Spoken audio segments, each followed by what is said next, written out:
Good job. Squad needed it. Played Fever way. I love it. More of them. Clark, another long three. She's back.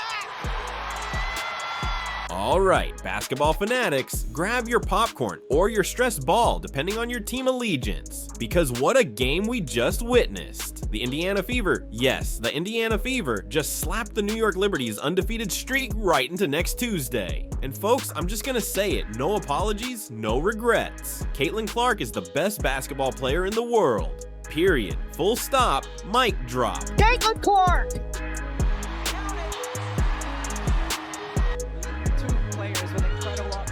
Then steps back with the three over Brianna Stewart. Two players with incredible.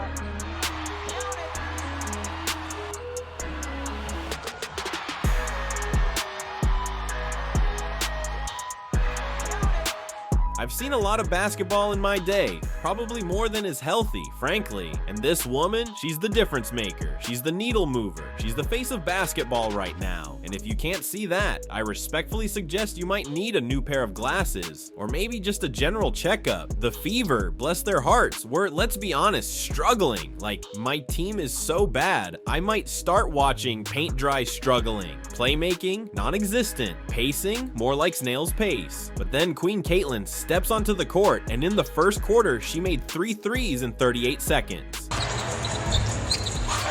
Her second career start, second in a row, and Clark stays red hot. Back in the lineup, I'm ready to go. I think you're just excited more than anything. You know, it gets kind of difficult when you prepare for a game. Obviously, when I'm on the bench, still knowing the scout, knowing everything that the other team's gonna do, and still trying to mentally prepare and go through everything like I'm gonna play, even though I knew I wasn't gonna play. So, you know, doing that, but also knowing I was gonna be able to be active today, I think gives you a little extra juice.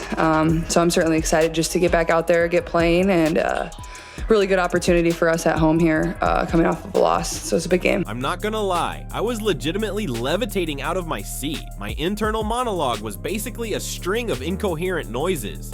No, she's back. Oh my god, this isn't real. Look, it wasn't my most dignified moment, but I literally could not contain myself. I'm that person when I watch games. She's back.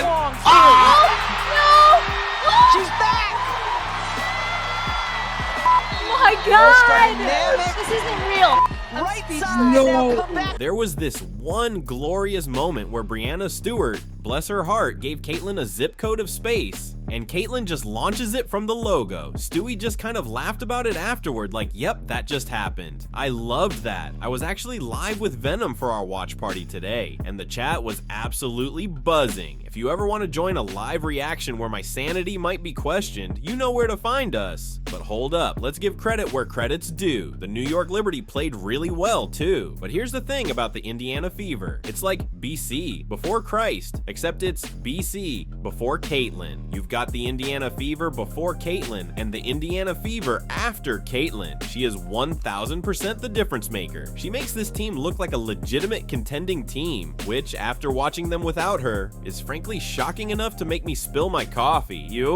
I do a power ranking for women's fast break on SI every week, and last week I had them at number 6, but I guarantee you they're bumping up a couple of notches after this. Like, at least, probably more. Now, while Caitlyn Clark came out swinging like she had a personal vendetta against the rim, Kelsey Mitchell was, for the majority of the game, making me scratch my head. I'm talking what is going on with Kelsey Mitchell levels of concern. Missing, bricking, dribble, dribble, dribble. And then, like a phoenix rising from the ashes of missed layups, Kelsey Mitchell comes in clutch at the end, finishing with 22 points. Now Mitchell trying to blow by. Everybody does and gets the foul. But somebody I'm still a little worried about, Natasha Howard. Folks, I just don't see her mechanics flowing well yet. I've been trying to hold off on forming an opinion until Caitlyn got back, but she's been back for one game and it's not looking good. Missing bunnies, fumbling the ball, handles that look like she's playing hot potato with a greased watermelon. Not very fast. So I'll be looking for more from Natasha Howard because my opinion meter is definitely starting to tick. However, let's shine a light on Sydney Colson. She stepped it up, not notched 10 points, which for Sydney off the bench is fantastic. 6 assists, a rebound, a steal. Made some seriously important plays. Everyone was in the plus on the plus-minus category for the team, which I know it's not my favorite stat, but hey, it's something. Except for Natasha Howard, who was a minus 15. Oof. They were really trying to neutralize the pick and rolls between Aaliyah Boston and Caitlyn Clark, which I definitely noticed. Because in my last video, I said I want to see Lexi Brown spotting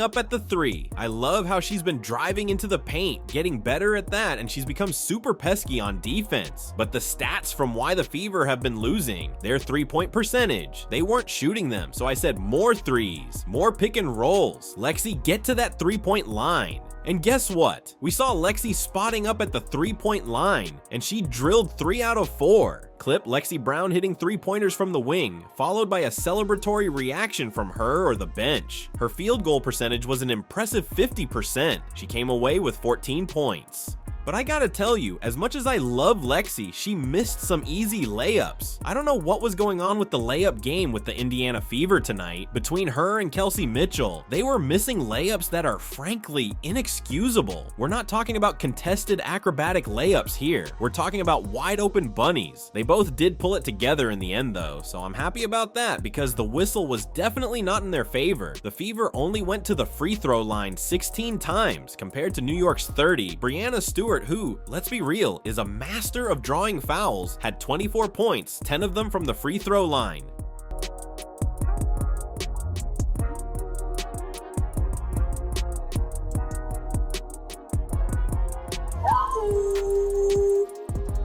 And I don't know if anyone watched the Pacers OKC game last night and saw that egregious foul that SGA pulled, but there is an art to getting fouls, and I hate to see it. It does not make for a fun game. But Brianna Stewart, she knows how to read an opponent to garner a foul. I still think there was a disparity in the foul calls, but the Fever outplayed the New York Liberty by a country mile, so it didn't even matter. Take that foul disparity. Sabrina Ionescu also played super well, coming away with 34 points. She was actually the only Liberty player to hit any threes outside of Maureen Johannes' 2, but the Liberty went 20% from 3, while the Fever went a scorching 48%.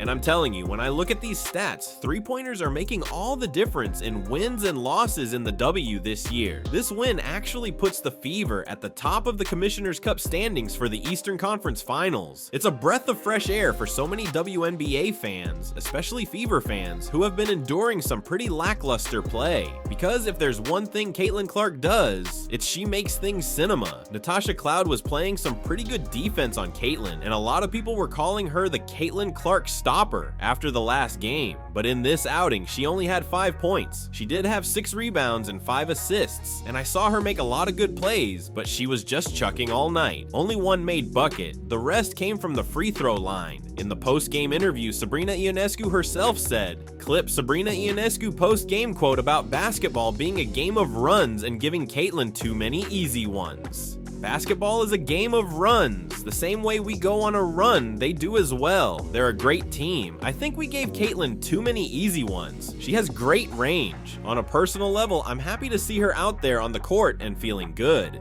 I loved the interactions between the two teams tonight, especially between Stewie and Caitlyn. Clip replay of the Stewie-Caitlyn exchange after the logo 3, focusing on their expressions. And if you look even further beyond them, you'll see Sandy Brondello looking like she's just giving Caitlyn a little prop. Because honestly, when you make 3 logo 3s in that amount of time, not just regular 3s, logo 3s, it's unreal. There's no other reaction than just wow. Just like LeBron James did when he tweeted out, "The CC effect, welcome back, you were missed," from the GOAT.